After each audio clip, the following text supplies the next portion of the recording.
Hey, here we are. Holt and Will had been trailing the Wargos for 3 days. The four heavy-bodied, brutish creatures, foot soldiers of the leader warlord Mortag, had been sighted passing through Redmont Fief, heading north. Once word reached the ranger, he had set out to intercept them, accompanied by his young apprentice. Where could they have come from? Holt Will asked during one of their short rest stops. Surely we've got 3 steps past well and truly bottled up by now. 3 steps past provided the only real access between the kingdom of Arelyn and the mountains of rain and night, where Mortag had his headquarters. Now that the kingdom was preparing for the coming war with Mortag, a company of infantry and archers had been sent to reinforce the small permanent garrison at the narrow pass until the main army could assemble. That's the only place. That's the only place where they can come in sizable numbers. Holt agreed. Holt agreed. But a small party like this could slip into the kingdom by way of the barrier cliffs. Mortag's domain was an inhospitable mountain planted plateau that towered high above the southern reaches of the kingdom. From 3 steps past in the east, a line of sheer precipitous cliffs and roughly due west, forming the border between the plateau and Arelyn. As the cliffs swung southwest, they plunged into another obstacle called the fissure, a huge split in the earth that ran out to the sea and separated Mortag's land from the kingdom of the castle. It was these natural fortifications that had kept Arelyn and neighboring Celtics safe from Mortag's armies for the past 16 years. Conversely, they also provided the rebel warlord with protection from Ireland's forces. I thought those cliffs were impassable, Will said. He helped allow himself a grim smile. Nowhere is ever really impassable, particularly if you have no respect for how many lives you lose trying to prove the fact. My guess is that they used ropes and gramples and waited for a moonless night and bad weather. That way they could slip past the border patrols. He stood signifying that their rest stop was at an end. Will rose with him and they moved towards their horses. Holt gave a small grunt as he swung into the saddle. The wound he had suffered in the battle with the Tukakara still troubled him a little. My main concern isn't where they came from, he continued. It's where they're heading and what they have in mind. The words were barely spoken when they heard a shout from somewhere ahead of them, followed by a commotion of grunting and finally the clash of weapons. And we may be about to find out, Holt finished. He urged Albert into a gallop, controlling the horse with his knees as his hands effortlessly selected an arrow and nocked it in the string of his massive longbow. Will scrambled into Tug's saddle and galloped after him. He couldn't match Holt's hand-free riding skills. He needed his right hand for the reins as he held his own bow ready in his left hand. They were riding through sparse woodland, leaving it to the sure-footed ranger's horses to pick the best route. Suddenly they burst clear of the trees into a wide meadow. Albert, under his rider's urging, slid to a stop, Tug following suit beside him. Dropping the reins on Tug's neck, Will's right hand instinctively reached for an arrow from his quiver and knocked it ready. A large fig tree grew in the middle of the cleared ground. At the base of it there was a small camp.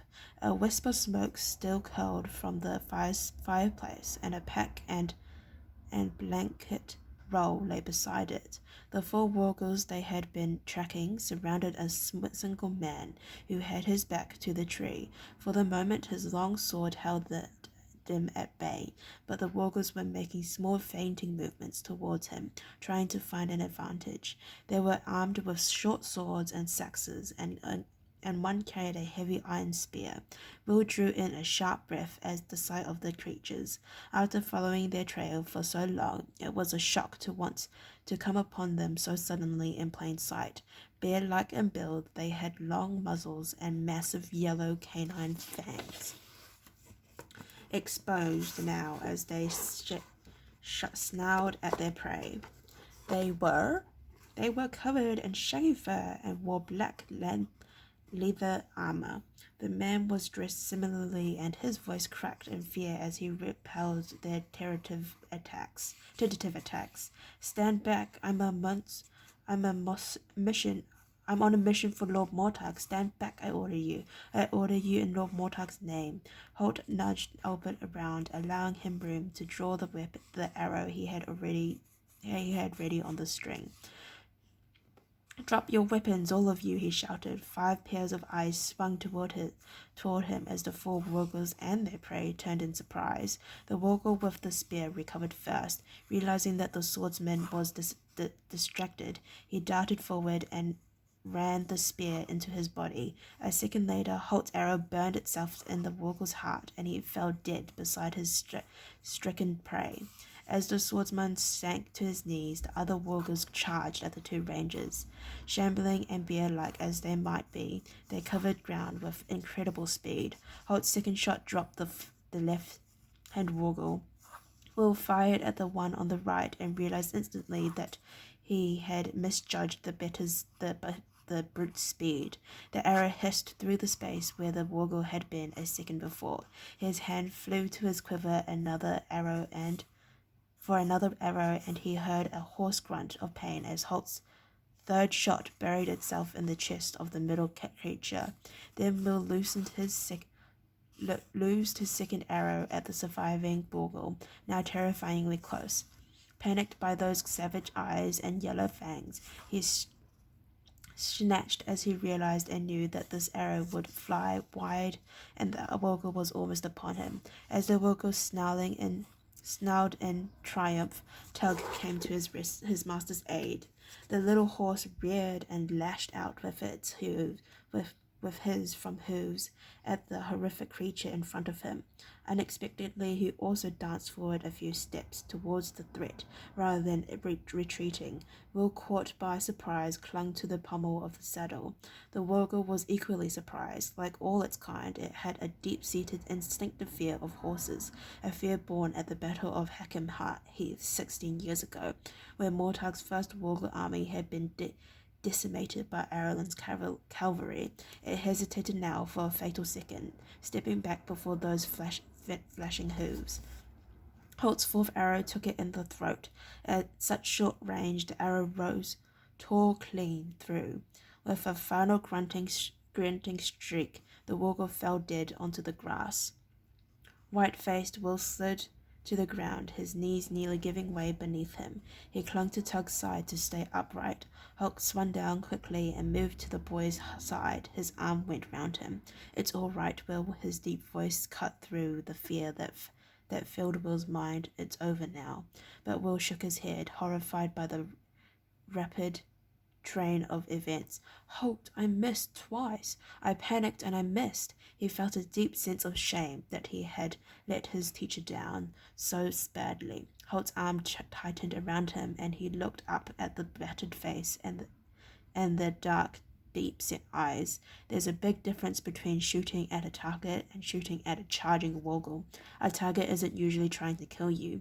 Holt added the last few words in a more gentle tone. He could see that Will was in shock, and no wonder, he thought grimly. "But I missed, and you've learned from it. Next time you won't miss. Now you know it's better to fire 1 good shot than 2 horrible ones," Holt said firmly. Then he took Will's arm and turned him towards the campsite under the fig tree. "Let's see what we have here." he said, putting an end to the subject. The black-clad man and the Wargle lay dead beside each other. Holt knelt beside the man and turned him over, whistling softly in surprise. "It's Dirk's Reacher," he said, half to himself. "He's the last person I would have expected to see here."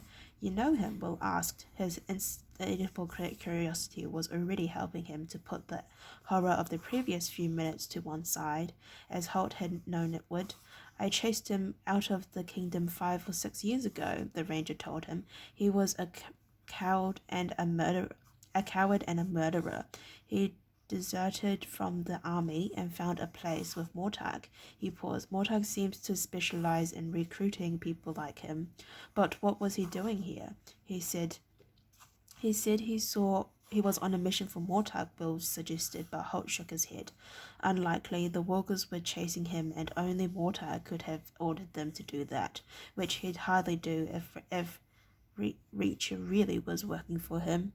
My guess is that he was deserting again. He'd run out on Mortag, and the Walkers were sent after him." "Why?" Will asked. Why desert? Why desert?" Holt shrugged. "There's a war coming. People like Dirk try to avoid that sort of unpleasantness." He reached for the pack that lay by the campfire and began to rummage through it. "Are you looking for anything in particular?" Will asked. Holt frowned as he grew tired of looking through the pack and dumped its contents onto the ground instead. "Well, it strikes me that if he were deserting Mortag and coming back to Ireland, he'd have to bring something to bargain for his freedom. So," his voice died away as he reached for a carefully folded parchment among the spare clothes and eating utensils. He scanned it quickly. One eyebrow rose slightly. After almost a year with the grizzled ranger, Will knew that was the equivalent of a shout of astonishment. He also knew that if he interrupted Holt before he had finished reading, his mentor would simply ignore him.